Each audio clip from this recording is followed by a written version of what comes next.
এই ভিডিওর মাধ্যমে আজ আপনাদেরকে দেখাবো আপনারা কিভাবে মাইক্রোসফট অ্যাক্সেস ব্যবহার করে অ্যাকাউন্টিং সফটওয়্যার তৈরি করবেন এবং ভিডিওগুলো আমি পার্ট বাই পার্ট আপলোড করব। তাহলে চলুন কথা না বাড়িয়ে আমরা আজ প্রথম টিউটোরিয়াল অ্যাকাউন্টিং সফটওয়্যার শুরু করি।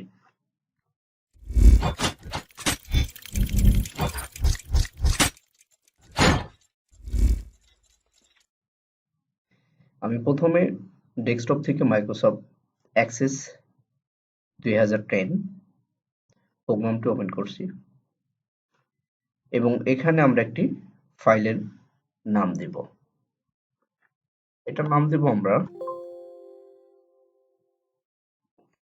অ্যাকাউন্টিং আন্ডারস্কোর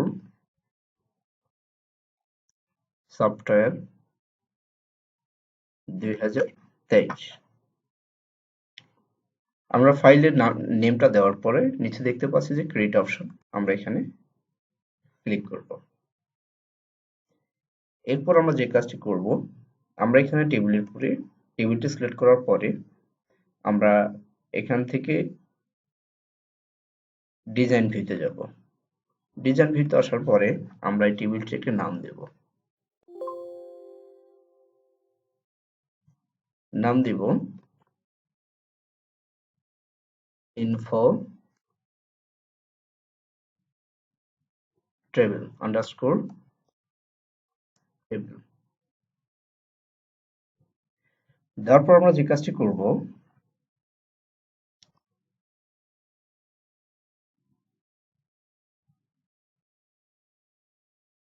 প্রথমে আমরা এখানে নিব ভাউচার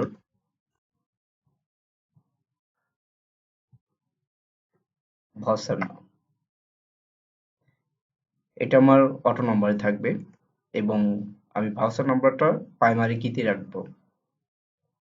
তারপর আমরা লিখব পোস্টিং ডেট।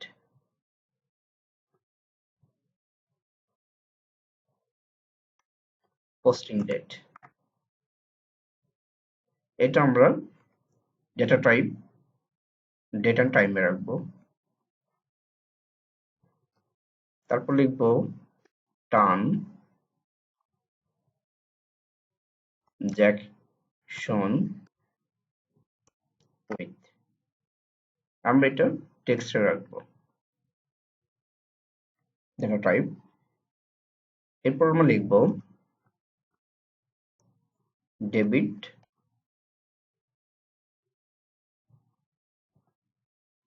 অ্যাকাউন্ট।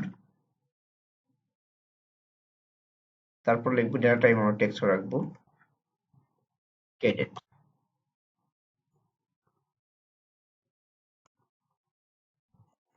অ্যাকাউন্ট, এটা আমরা টেক্সট রাখবো।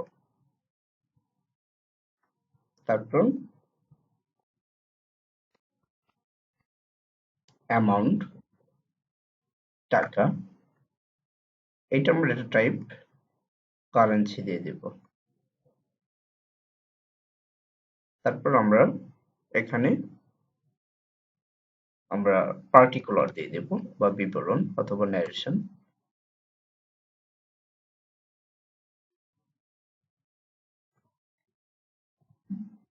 পার্টিকুলার, এটা আমরা টেক্সট রাখবো।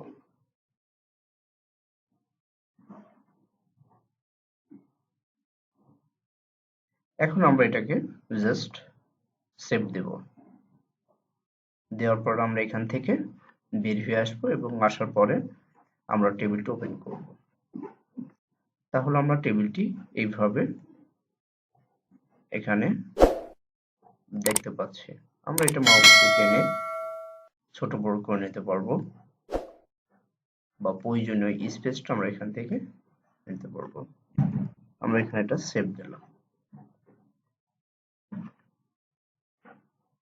এরপর আমরা যে কাজটি করব, আমরা এখানে একটি ফর্ম তৈরি করব। জাস্ট আমরা টেবিলটা সিলেক্ট করব, করার পরে আমরা এখান থেকে দেখতে পাচ্ছি যে ফর্মে ক্লিক করব। ফর্মে ক্লিক করার পরে ঠিক ফর্মটা আমরা এইভাবে দেখতে পাবো। এখন আমরা ফর্মটিকে জাস্ট এখান থেকে ভিউ করব।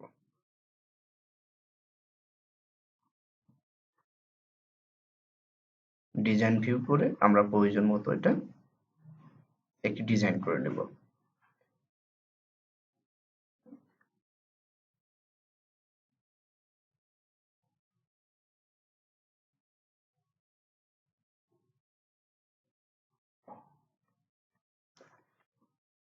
এখন আমরা এটাকে সিলেক্ট করব, করার পর হোমে যাব। যাওয়ার পরে আমরা এখানে ফন্ট যেই কালারটি আছে সেটা আমি ব্ল্যাক করে দেব এবং এখান থেকে আমরা এরিয়াল ফন্ট সিলেক্ট করে দেব। দেওয়ার পরে এখন আমরা এটাকে মুভ করতে হবে। টোটাল আমি একটা টেবিলকে যদি মুভ করতে চাই, দেখছি এখানে মুভ হচ্ছে না। এই ক্ষেত্রে আমাদের যে কাজটি করতে হবে, এখান থেকে আমাদের যেতে হবে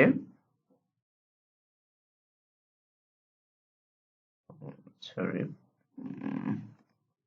এখান থেকে আমাদের যেতে হবে লেআউটে। আমরা লেআউটের পরে দেখতে পাচ্ছি রিমুভ। আমরা রিমুভে আসার পর এখন আমরা এটাকে প্রয়োজন মতো রিমুভ করতে পারবো বা করতে পারবো। এটা তাহলে আমরা একটু সাজিয়ে গুজিয়ে নিব। ভার্সন নাম্বারটা আমরা এখান থেকে একটু মাউসটি টেনে শর্ট করে দেব। পোস্টিং ডেটটা আমরা এখানে দেব এবং ডেটের আমরা এখান থেকে প্রয়োজন মতো করে নেব। নেওয়ার পরে এখানে আমরা দেখতে পাচ্ছি ট্রানজেকশন উইথ, এখানে আমরা এটা একটু টেনে এখান থেকে আমরা এটা প্রয়োজন মতো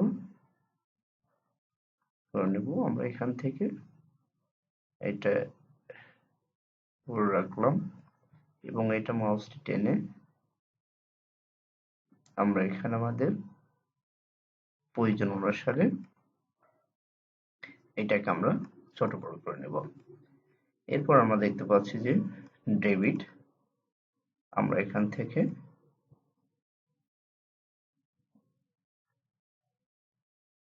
ডেবিট এবং এখান থেকে আমরা ক্রেডিট করে নেব। এখান থেকে আমরা একটু মাউসটি টেনে এটাকে আমরা ছোট বড় করে নেব। তারপর আমরা অ্যামাউন্টের ঘরটা জাস্ট এখানে রাখবো। অ্যামাউন্টের ঘরটা আমরা একটু বড় করে দিব এবং এখান থেকে আমরা জাস্ট এখান থেকে মাউসটি টেনে এই ঘরটা আমরা একটু বড় করে দিব এবং এটাকে আমরা মিডলে রাখবো। রাখার পরে আমরা এই ঘরটা এখানে ছোট করে আনবো। আনার পরে এখন আমাদের যে পার্টিকুলারটা আছে আমরা এখানে আনবো বা বিবরণটা আমরা ছোট করে রাখবো। রাখার পরে আমরা এখন আমরা সাজিয়ে নিয়েছি। এখন আমরা উপরে আমরা চাইলে এখান থেকে ডিজাইনে যাব, যাওয়ার পর আমরা এখান থেকে একটা লেবেল নিয়ে নিব। লেবেল নেওয়ার পরে আমরা একটা কোম্পানির নাম লিখতে পারি, ABC কোম্পানি। আমরা ধরে নিচ্ছি আমরা নাম দিলাম ABC কোম্পানির নেম। এরপর আমরা এটাকে এখান থেকে সাইজটা একটু বড় করে দেব। দেওয়ার পরে আমরা আবার ডিজাইনে যাব, যাওয়ার পর আমরা এখান থেকে লেবেল আর একটা নিয়ে আমরা ভাউচার এন্ট্রি,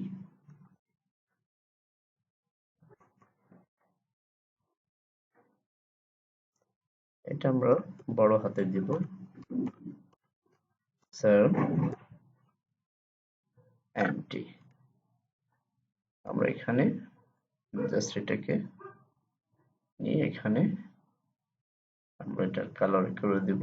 এখানে ফন্ট যে আছে সেটা চেঞ্জ করে দিব, এরিয়াল দিয়ে দিব এবং এটাকে আমরা বোল্ড করে দিব লেখাটাকে। এখন আমরা যে কাজটি করব, জাস্ট এখন আমরা এটার ব্যাকগ্রাউন্ড কালারটি চেঞ্জ করে নিব। এখন ব্যাকগ্রাউন্ড কালার আমরা যে কোনো একটি কালার এখানে ইউজ করতে পারি। আমরা যদি কালারটা না ইউজ করি, আমি এই কালারটা এখানে ইউজ করতে পারি। এখন আমরা যে কাজটি করব, এখানে আমরা চাইলে একটি বাটন অ্যাড করে নেব। ডিজাইনে যাব, যাওয়ার পরে আমরা এখানে একটি সেভ বাটন ইউজ করব।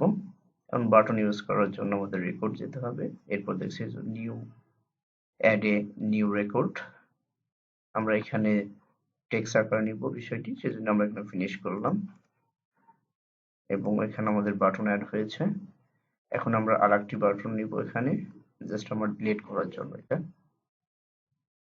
এখানে আমরা আবার রেকর্ড সিলেক্ট করব, করার পর রেকর্ড ডিলিট এটা সিলেক্ট করব, করার পর আমরা টেক্সটে টিক করে টিক মার্ক দিয়ে আমরা টেক্সট আকার নিব। নেক্সটে যাব এবং ফিনিশ করব। তারপরে এখন আমি বাটনটি ভাবে দেখতে পাচ্ছি। আমরা চাচ্ছি যে বাটনের শেপটা চেঞ্জ করব। এবং শেপ চেঞ্জ করার জন্য আমরা ফরম্যাটে যাব, শেপে আসব। আসার পর আমরা এখান থেকে যে কোনো শেপ আমরা করে নিব। নেওয়ার পরে আমরা চাইলে এখান থেকে শেপটা নিব এবং এখান থেকে আমরা আরেকটি শেপ নিব ডিলিটে, এই শেপটা। এবং আমরা এখান থেকে শেপ ইফেক্টে যাওয়ার পরে আমরা এখান থেকে শেপের করে দেবো এবং আমি চাচ্ছি যে এখানে যে কালারটি আছে সেটা আমি এখানে রেড করে দেব। যেহেতু ডিলিট বাটন, আমরা চাইলে এখান থেকে এটা ডিলিট করতে পারি। এখন আমরা হোয়াইটে রাখলাম, জাস্ট আমরা এখানে ডিলিটটা রেড কালার করে দেব। রেড হয়ে গেছে এবং এটা আমরা একটু বোল্ড করে দেবো লেখাটাতে। ওকে, এই লেখাটার অ্যাড বাটনটা আমরা এটাকে বোল্ড করে দেব। তাহলে এখন আমরা এই অবস্থায় দেখতে পাচ্ছি।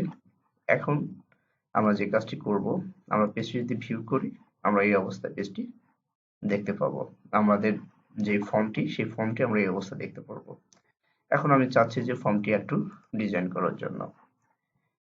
এখন এখানে আমরা যে কাজটি করব, এখান থেকে চাচ্ছি যে আমি একটি বর্ডার দিয়ে দিব। আমরা প্রথমে এটা সিলেক্ট করে নিব বর্ডার।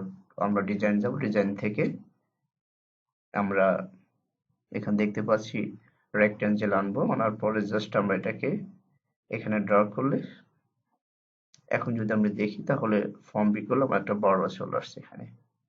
এখন আমরা আবার এটাকে আমরা এই টেবিলটি একটা আমরা ফর্মের নাম দেব। নাম দেওয়া হচ্ছে এটা যে voucher entry, sir underscore entry, voucher entry, এটার আমরা সেভ দিলাম। এখন আমরা যে কাজটি করব, এখান থেকে আমরা ডিজাইনে যাব, যাওয়ার পর আমরা এখান থেকে প্রপার্টি শিটে যাব। যাওয়ার পরে যদি আমরা অল অল যে আছে প্রপার্টি শিটের, এখান থেকে জাস্ট আমরা পপ আপটা ইয়েস করে দিব এবং এখান থেকে মডেলটা আমরা ইয়েস করে দেব। দেওয়ার পরে যদি আমরা এটা সেভ দেব, দেওয়ার পরে যদি আমরা এটা ওপেন করি, আমরা দেখতে পাচ্ছি যে আমার পপ আপ ভাবে আসছে।